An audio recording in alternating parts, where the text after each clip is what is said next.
Welcome to Season 7 of Purposeful Empathy, a show that's dedicated to amplifying the voices of people from around the globe who believe the world needs more empathy and are doing something about it. Today's episode is brought to you by Grand Huron International, an on-demand coaching provider for individuals and companies. Thanks for watching. Enjoy the show.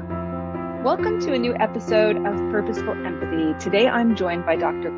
Clarke, who is a social psychologist, executive coach, and consultant who has devoted her research and practice over the past decade to understanding human connection, how to foster it, and what gets in the way. Crystal earned her PhD from NYU and served as director of PATCH, which stands for the Project for the Advancement of Our Common Humanity.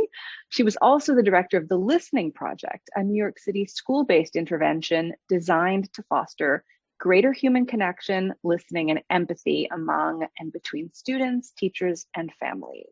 She currently works with executives, institutions, and communities to foster connection across social divides and create a more human-centric work culture. Welcome to the show, Crystal. Thank you so much, Anita, for having me. I'm excited to chat with you today. Oh, I love your background. I just want to peel back all of the layers and really get to know, I still remember my dad. He was so proud of me. I was the first in my family to go to university and get my undergrad. And then I did my master's, wow. And then when I got my PhD, he's like, why are you still in school? And then when I told him I was studying empathy, he's like, how are you going to get a job studying empathy, right? So yeah. I want to start with some real basics with you. How do you define empathy? And then we'll talk about some of your work. Yeah. That's something I often think about given the work that I do. And I'm still trying to find like the most beautiful way to phrase it, to characterize it. But funny enough, I just came back from South Africa, from Cape Town, and I came across a quote from Nelson Mandela that really just resonated with me, literally stopped me in my tracks. And the quote goes, we accord a person's dignity by assuming that they're good and that they share the human qualities we ascribe to ourselves. So I'll say one more time, we accord a person's dignity by assuming that they're good and that they share the human qualities that we ascribe to ourselves. And that quote just really resonated with me because it's really how I think about empathy. I see it as our ability to see ourselves or aspects of our humanity in others and also theirs in ours. And I like to make it a two-way street because I think it's important to make it a reciprocal, concept. And that's because I see empathy as most meaningful when it's transformative, right? A transformative kind of empathy as opposed to your run-of-the-mill, what I have called a bankrupt empathy that has no value. But when empathy allows us to transform ourselves or transform the way we think about ourselves and the way we think about the world, I see that as what true empathy is, or powerful or purposeful empathy is. Wow, I'd never heard of that. Bankrupt empathy. So can you just give me an example of what bankrupt empathy is about?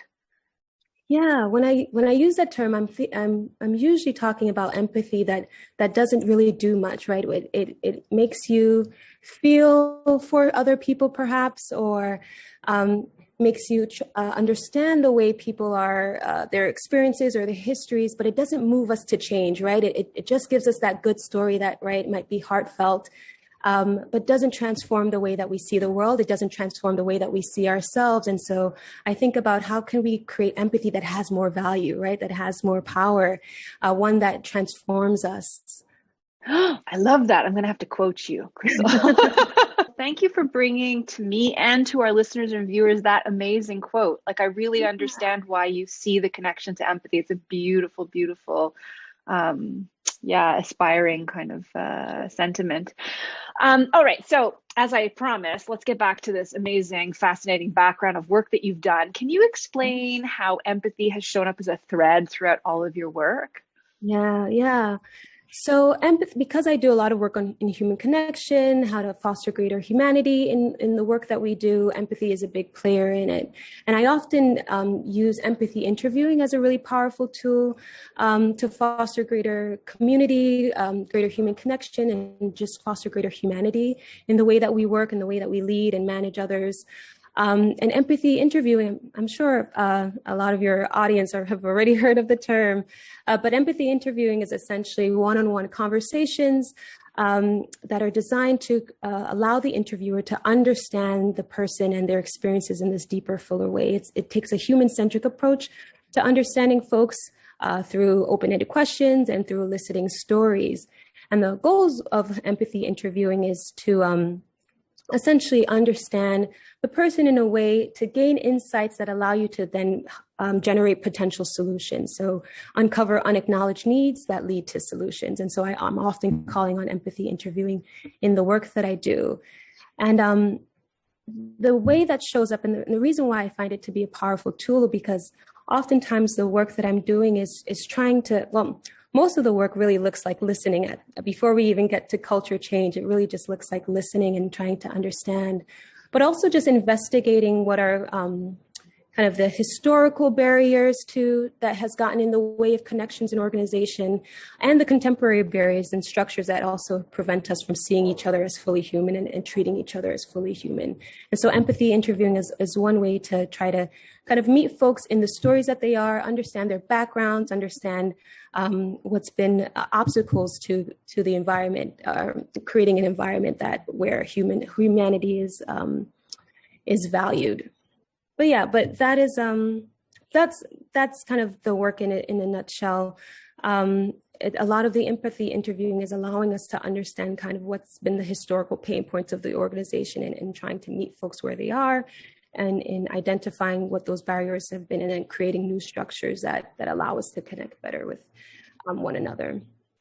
I have so many follow-ups about this, but first I want to, since we're talking about your career, would you share just a little bit about what these two organizations that you worked for are up to? Because it sounds quite fascinating. Yeah, I can talk a little bit about what they are. There's one organization that, most of the organization actually revolves around education. So working with and they do it in different ways. One organization kind of supports teachers and faculty so that they're offered resources so that they can do their work better. There's one organization that essentially works directly with students, trying to foster greater listening and human connection. So a lot of my work has been revolved around education, but manifested in different ways. But what specifically about these two organizations, Patch, I think, and then the Listening Project. So are those what you're talking about? Mm-hmm. So that's one of those. Those are the organizations that work directly with students, fostering listening, fostering human connection in the classroom. The work that I'm doing currently is essentially the executive coaching work that works with an organization that provides resources to teachers and faculty so that they can do their work better, kind of an empowerment model of the work. Now, when you talk about empathic interviewing, I'm reminded of something that I came across recently out of Colombia called narrative medicine. So the idea there is that, doctors are busy. They've got a lot of machines now doing all sorts of diagnoses. And, I read somewhere that it takes about 11 seconds before a doctor will interrupt a patient. And that the typical interaction between a patient and doctor now is about 20 minutes, if that. So there's really not a lot of time to have a conversation with a patient and really understand whatever ailment they have. So narrative medicine is an intentional sit down with somebody as if they're doing a deep reading of literature or a novel. They actually are asking questions to really understand context, understand pain points that are sort of outside of the specific thing that they're maybe coming in to see a doctor about. Is that sort of what you're talking about? Yeah. So you can think about it as in that way too. So it's essentially really taking a human-centered approach to understanding a problem, right? Kind of who are the players, what has been the history, right? Kind of treating the interviewee as kind of as a whole human being with whole experiences. And so much of that work relies on just being able to listen, which is in the work that I've done at Patch, and the Listening Project, and in my role now, has proven just to be a really powerful tool in fostering empathy, listening. But I will create a caveat there, and it's not just any kind of listening. Oftentimes you hear about active listening, but it's specifically listening to humanize, which has been the key to fostering greater empathy in those moments in relationships. And I imagine that now that we're in this era of hyperpolarization across difference, that's especially important. Yeah, that's exactly right. So, and that's also because we tend to listen in very different ways. Like we think that listening is kind of the key to building, but sometimes listening actually can disrupt, right, our bonds, especially when we listen to for difference, or we're listening for discord, or listening to dehumanize. That type of listening has a way of lessening someone's potential as a human being, of dehumanizing. And so that's why I always say it's not just any kind of listening, it's listening to humanize. That's the key to foster greater empathy, listening for human connection. And I should note as well, because I think sometimes when we talk about listening or empathy, it's seen as kind of this soft skill or this kind of kumbaya, differences don't matter. And I always try to make it clear that it's not to disregard the meaningful and real differences that you and I may share that makes it so that you move through the world in a way that's different than I do. And I'm talking about things like race, gender, right? All of those kind of big, meaningful differences in our world. But there is an experience that we share, which is the experience of being human. And so what that means is that despite the huge differences, to some extent, I can still see myself in you and you in me, right? If we really try to. And so that's been the basis of a lot of human connection, right? Our ability to kind of, like the Nelson Mandela quote, right? Ascribe the human qualities that I have to you and you to me. Yeah, that's beautiful. So I'm putting you on the spot here, but can you imagine or think back to a time where you were doing an empathy interview with someone, just like an anecdote of like something that was revealed or uncovered through this deep listening that you're talking about that provided like some insight that you could then use to move an organization forward? That's a good question. Yeah. I'm thinking about one that I can share without sharing too much of the person's identity. I guess what comes to mind is some of the work that I've done with kids who are really great interviewees because oftentimes they lack kind of that barrier of saying the right thing, right, or that presentational bias of like, am I showing up well? And so oftentimes I find I learned the most about myself and about the world around me through interviewing children. But one example that comes to mind is the work that I had done in schools, interviewing this boy about his family, about an experience that he was having. And he was sharing a story about his mother, and specifically about the way that he was interacting with his mother. And I don't want to go into kind of the what was happening in the story, but the way that he was talking about the relationship was a different way than I thought about my relationship to my mom. And the way that he was talking about it made me challenge kind of the concept of motherhood that I had held before because of the experience that he was sharing about his mother as well. And so that's what I mean by kind of empathy that transforms, right? This little boy's story about him and his mother allowed me to understand motherhood, the concept of motherhood differently, the way I interact with my mother differently, or did as she's passed, but yeah, empathy that allows you to see the other person, but also see the world differently and see yourself differently as well. Yeah, that's so beautiful. And I imagine that in your personal life, as you've developed these skills, you must be like a real hit at a dinner party where you're really listening, or on a date, or in your friendships. I wonder whether or not you have found it taxing to do like this deep listening, or if over time it's actually become easier, like just from a personal perspective. Yeah, that's a great question, particularly because I firmly identify as an introvert. And so I do actually find it, I won't say exhausting, although that's what's coming to mind, but it certainly is work where you have to be fully present. And if you're someone who's not typically an extrovert and is kind of always engaged in social scenes like that, sometimes find yourself after the fact feeling like, oh, wow, I just showed up in this way that was really intense for X amount of, time. And so I think it does require some effort, especially if your personality is one like mine that's more introverted, to engage, to show up, to be present. But in a way too, it allows you to practice what I'm always trying to practice and hone in, mindfulness, right? What it looks like to be present and and not work on autopilot, which I often find myself doing. But yeah, showing up present in interactions and with other human beings. Today's episode was brought to you by Grand Huron International, an on-demand coaching provider for individuals and companies. So on the executive coaching front, like I'm just imagining, leaders right now, it was already demanding. Now we've gone through just like COVID and all sorts of racial reckoning, like just layers of kind of social stresses put on to an already busy kind of leadership set of deliverables.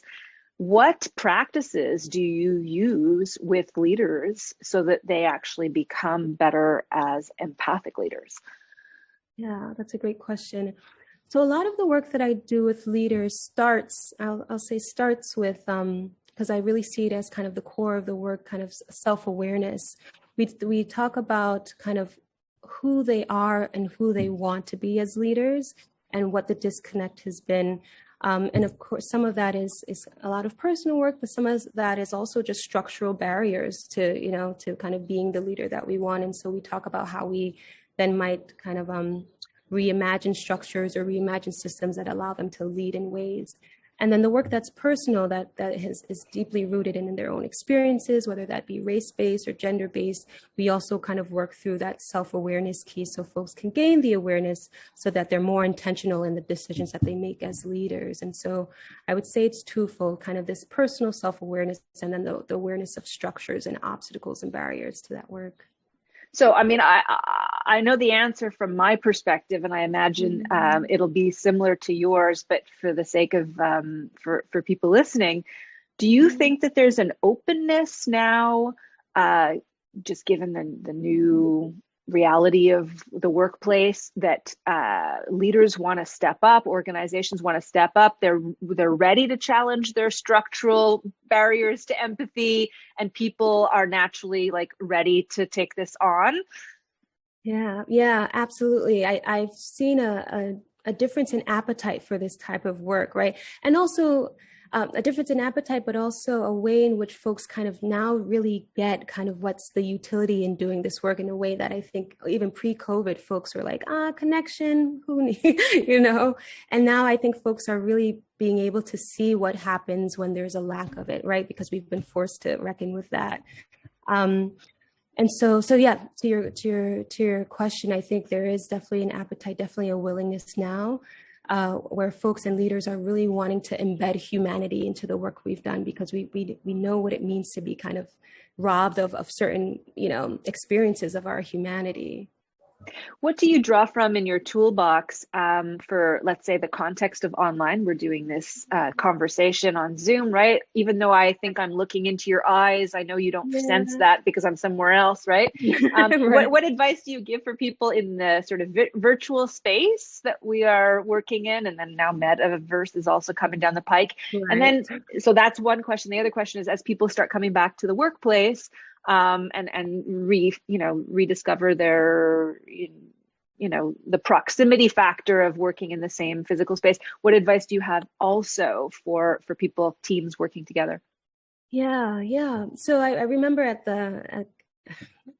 when COVID hit, that was a big part of the work too, because a lot of the work that we had done prior was in person, right? And we were talking about what it meant to connect in these ways, and now we had to do the work virtually.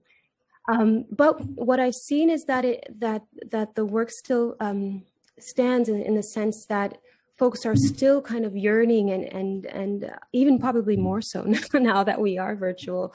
Folks are still kind of yearning and wanting to create space for meaningful connection.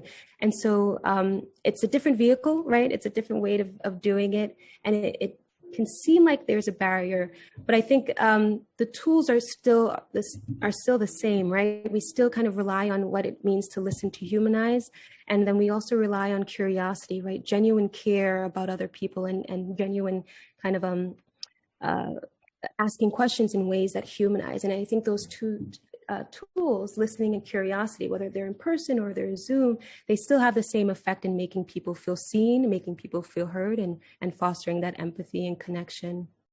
So if I put on my devil's advocate hat for a second, right? I gave a talk to an organization actually based out of New York, and the culture, the corporate culture, it was fast paced and very, what was the word that this one gentleman asked me? He said, we're very outcome focused. We're very, we have very high expectations for KPIs, and we're just like, we're focused on deliverables. What would you say to that gentleman or anybody else who's a skeptic? Because when you're talking about deep listening with curiosity to humanize, it sounds like it's like this slow moving molasses, and that everything is going to drag out and take longer. Right. And, then we have to get into the emotions of people and blah, blah, blah. I hear you. I think that's oftentimes the resistance to this work. But what I would say to that is that, and that's how I see it, as the power of transforming cultures, organizational cultures, to ones that's human-centric. And the power in that is that it values humans as key in doing the work that we want to do, in the productivity that we want, in the outcomes that we want. It says that if we take care of our humans, right, and we value their humanity and their well-being, we can do the work that we want in ways that are more efficient and more humane. And so I don't see it as an either or, which I think a lot of work culture thinks about, like, oh, if I have to pay attention to this, I can't do. But it's really one is in huge service of the other. And so I would say to this person that, right, thinking about what it means to create a more human-centric, it's only in service of kind of that ultimate, right, which I call it kind of like dollars and cents goals, right, the productivity goals. So it's something that's not mutually exclusive.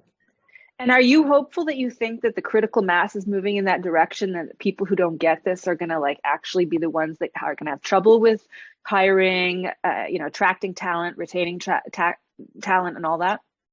I'm hopeful, and and the reason why I say that is that I think what we're seeing now, which I'm calling like this mass exodus of folks, kind of like essentially saying, I don't like this job. I no longer want to work under these conditions. And I think a lot of that has been because of COVID, right?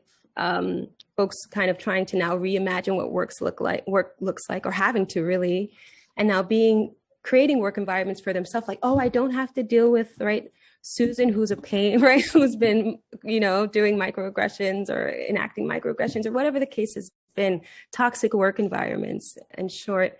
And so I think this kind of reckoning about work culture and what work has been is promising in terms of folks really, I would say leaders really being challenged to take more value, more stock in their human capital, so to speak. So you've been talking a lot about how we can foster more empathy, right? And in society generally too. I wonder if you could speak to the role of power, and what relationship power has to the dynamic, and what if it may obstruct empathy. Yeah. So power is a big player, and sometimes it gets left out of the conversation.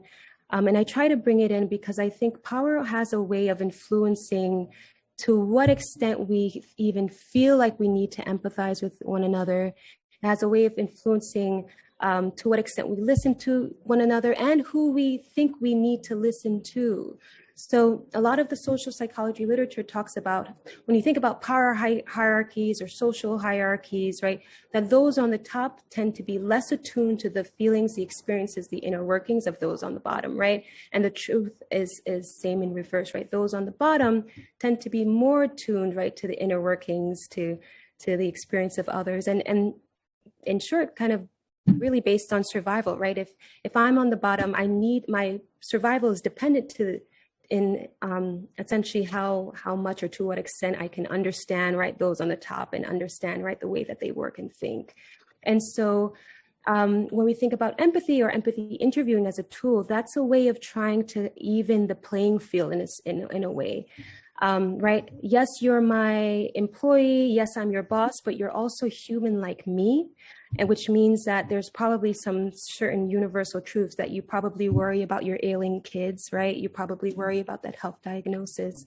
And so when we try to listen for humanity, when we listen to humanize, when we try to even the playing field through our humanity, there's a way that we can connect that disrupts those power dynamics that say, I don't need to listen to you because you're not a part of my survival. You know what I mean? Yeah. And I think self-awareness in that is so important. So the coaching that you do one-on-one, I can so see how there'd be immediate traction. What kind of work are you doing on a cultural level, on an organizational level? I mean, you don't have to share any particular name of an organization, but maybe you could share a little bit about what it looks like to do culture work with you, where you actually really do create a culture of empathy in the workplace. Yeah. So it's multifaceted. So we try to, as you can imagine, right, culture doesn't change overnight, and there's so many key players in it. So it is a multifaceted process. And executive coaching is a big part of that, right? We could think about who's on top, kind of who's making the decisions, and how can we kind of offer individual coaching.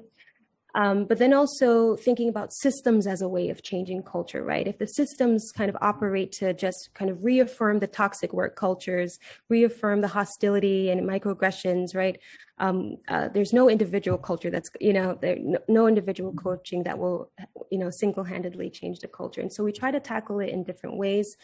But I'll give you one example where we've essentially been working, and this is my current job, so I'm trying to say less, but we are tackling the professional and development review plan in a way that is one that creates more equity, not only in pay and compensation, but also in the way that folks' work gets reviewed, right? So that it becomes less of a subjective experience and one that's tied to kind of biases in people's evaluation, but that it's truly more of an equitable experience.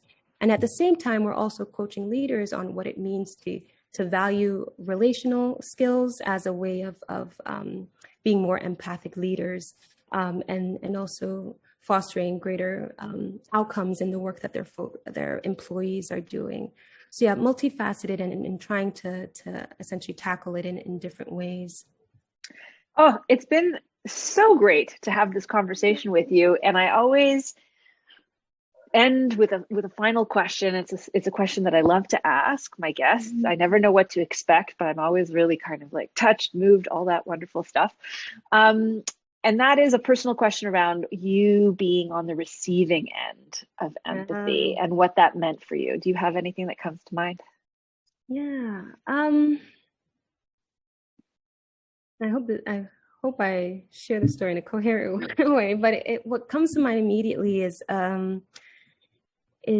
kind of being the recipient of an empathy that came from a mentor.